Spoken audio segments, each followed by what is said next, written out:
అయ్యగారు ప్రైజ్ అలాడ్. మాది విశాఖపట్నం రెల్లి వీధి. నా పేరు యు జాషువా. నాది ఒక ప్రశ్న అయ్యగారు. సువార్త చెప్పేటప్పుడు మధ్యలో పాట పాడినప్పుడు నాట్యం చేయొచ్చా లేదా చేయకూడదా చెప్పండి అయ్యగారు. చాలామంది నాట్యం చేయకూడదని విమర్శలు చేస్తున్నారు. 2 సమూయేలు గ్రంథం 6:14లో దావీదు నారతో చేయబడిన ఎపోదును ధరించిన వాడై శక్తి కొలది యెహోవా సన్నిధిని నాట్యం ఆడుచుండెను అని ఉంది. అంతేనా ప్రశ్న? అంతే అంతే అంతే. మంచి ప్రశ్న అడిగారు బ్రదర్. ఏం పేరు అన్నారు? జాషువా. యు జాషువా గారు. ఒక మాట నేను స్పష్టతనివ్వాలని ప్రేరేపించబడుతున్నాను. సంగీతము అంతా ఒక్కటి కాదు, నాట్యం అంతా ఒక్కటి కాదు. అందులో గంభీరంగా మరి కొంత గౌరవప్రదంగా ఉండేటటువంటి నాట్యం. ఇప్పుడు ఒక మాట, భరతనాట్యం కూడా నాట్యమే, క్లబ్ డ్యాన్స్ కూడా అది నాట్యమే.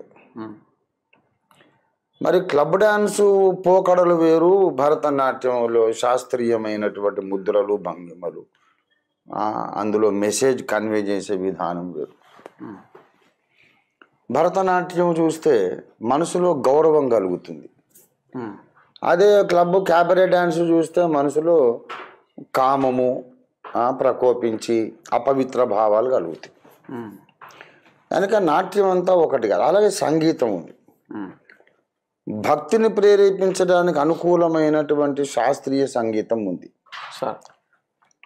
మనసులో చెడు భావాలను పుట్టించి ప్రకోపింపజేసి మనిషిలో ఒక చులకన భావము, నేనున్నది పెద్ద ముఖ్యమైన పరిశుద్ధ స్థలమేమీ కాదు, నేను ఇక్కడ ఎలాగైనా ఆలోచించవచ్చు అనే ఒక కేర్లెస్ యాటిట్యూడ్ పుట్టించేటటువంటి సంగీత రీతులు కూడా ఉన్నాయి. సంగీతం అనేది ఒక విశాలమైనటువంటి ప్రపంచం. ఇప్పుడు నవరసాలను కూడా సంగీతం ద్వారా పుట్టించవచ్చు. అలాగే ఇప్పుడు కొన్ని రకాల సంగీతం వింటే మనసులో భయం పుడుతుంది, మనసులో ఒక భయానక వాతావరణం పుడుతుంది. కొన్ని రకాల సంగీతం వింటే మనసుకు ప్రశాంతత ఉంటుంది.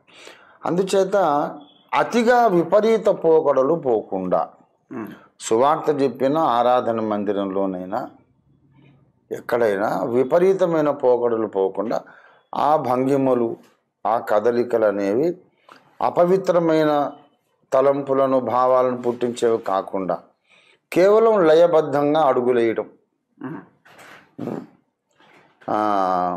గుంటూరులో బెజవాడ జేకబ్ గారు అని ఒక దైవజనుడు ఉన్నారు.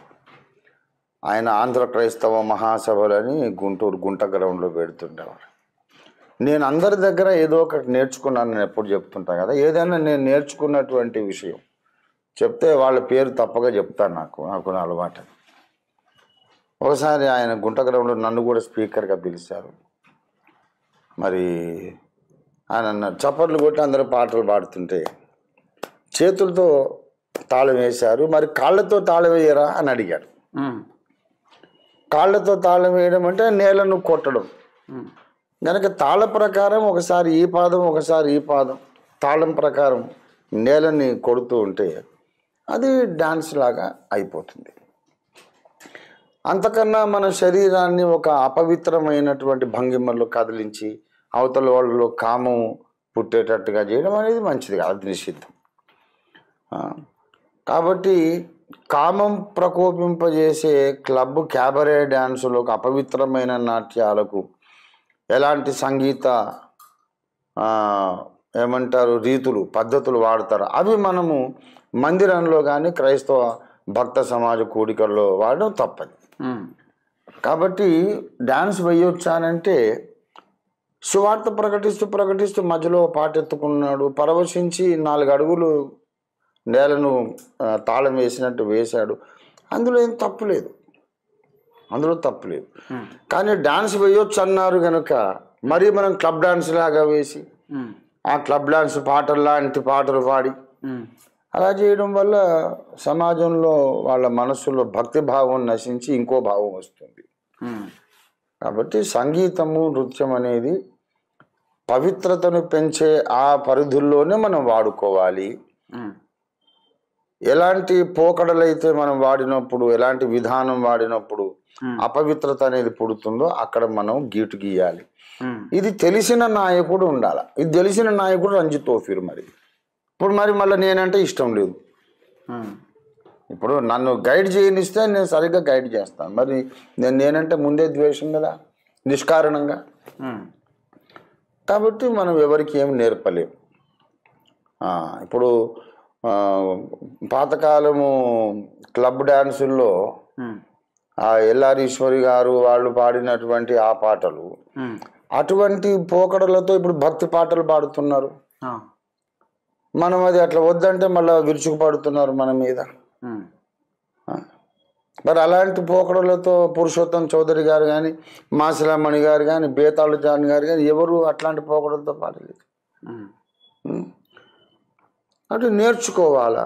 మరి ఆ నేర్చుకునే సౌజన్యం ఎక్కడుంది? అసలు శిష్యులు ఎక్కడున్నారు ఈ రోజుల్లో?